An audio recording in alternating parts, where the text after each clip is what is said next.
What is going on, guys? It's the Mad Dragon. We are back doing another prediction video for the Autumn Internationals. Today we're going to be talking about England's games. So only 3 games for England.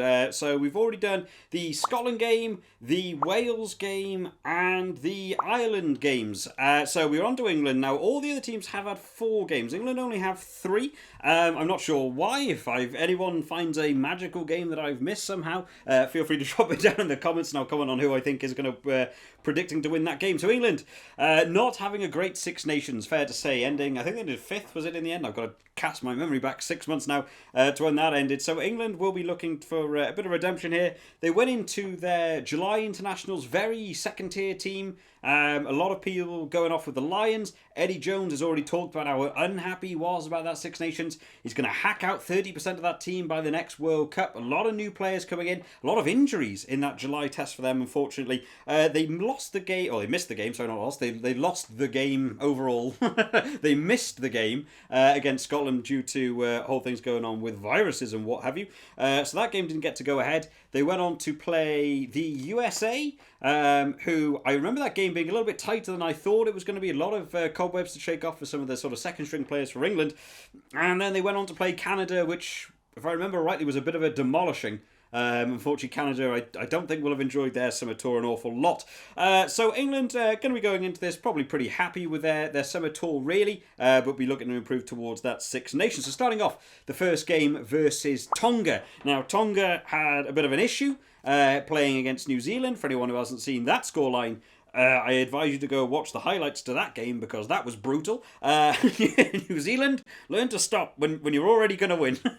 But so England, I think, probably won't be terrified too much of this Tongan team. I imagine this could be a second team going on for this Tonga game. No disrespect to Tonga, but just they're not quite there at the capabilities to deal with a lot of the first tier nations. They'll definitely put out a big game. They like their physicality, but currently right now they aren't able to cope with it a lot. So I think it's going to be good practice. I think to bring a lot of the lads we saw in that summer tour going into this game for England, I think they'll be trying to make the most of that.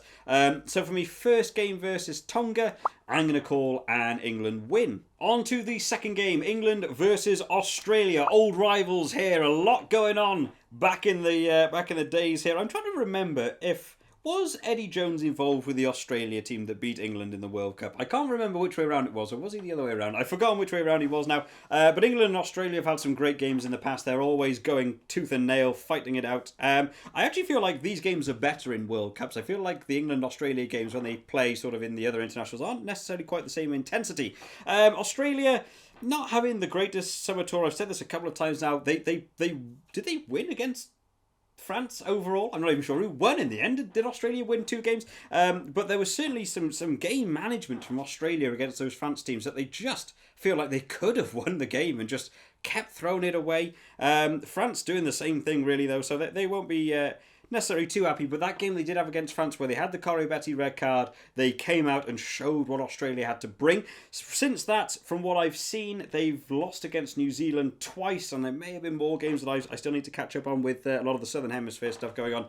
So Australia, still trying to work on it. Michael Hooper's still just amazing.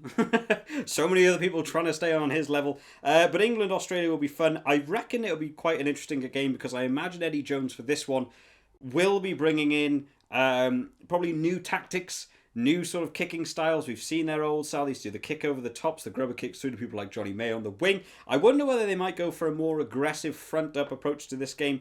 I think this one could be a little bit tighter than expected, but to me, I think I'm still going to lean towards England for this one. Yes, I'm going to go for my prediction is going to be an England win over Australia. And the England final game is going to be against the Springboks South Africa. This is going to be a shorter video today. There's only three teams to talk about. So, England, South Africa. A lot of the England team out there with the Lions, who went on to lose against South Africa. I talked to the Rugby Guru. He did a couple of videos. He's a South African YouTuber who talks about rugby. And the consensus over there was they were very happy to see people like Owen Farrell come on. Owen Farrell really not having the best sort of year, really. He hasn't done too well. So I'm wondering whether Eddie Jones might even begin to look at, other fly halves, whether George Ford will come back in. Can Max Malins also play on the in the fly half position? I can't remember now. Maybe they'll be looking for a different route.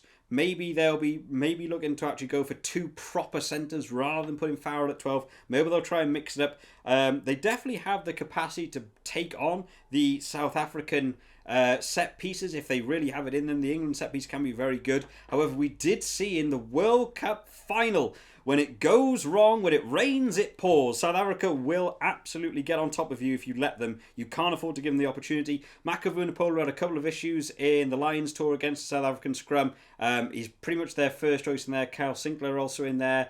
Tom Curry was in those games, not necessarily playing the best. So England have got a lot to work on for this going into the South African game. I imagine Eddie Jones will want some redemption from that World Cup. They won't have been happy with how that World Cup final went. After beating New Zealand, to lose to the team that lost to New Zealand, it would be really annoying, but South Africa find that extra gear when they need to, and you need to be able to step up to them. So I think a tight one.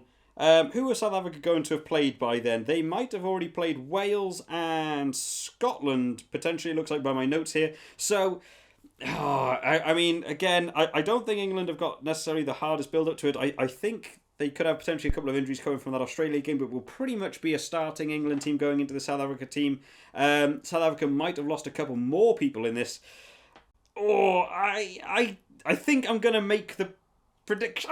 No, I'm not. I'm going to say it's going to be a South Africa win. That's going to be my prediction. But of course, it is still a month away before we even know the team, so there's every chance I could be wrong on all of those games. So let me know what you guys think down in the comments. And if you've been liking the prediction series so far, make sure you drop this video a like and subscribe to the channel. I believe we've only got 2 teams we're going to cover left now. I know we're not covering every team, but we will cover every game, so there's no point in me talking about like the Australia games, because I will have mentioned all of the Australian games in the previous videos.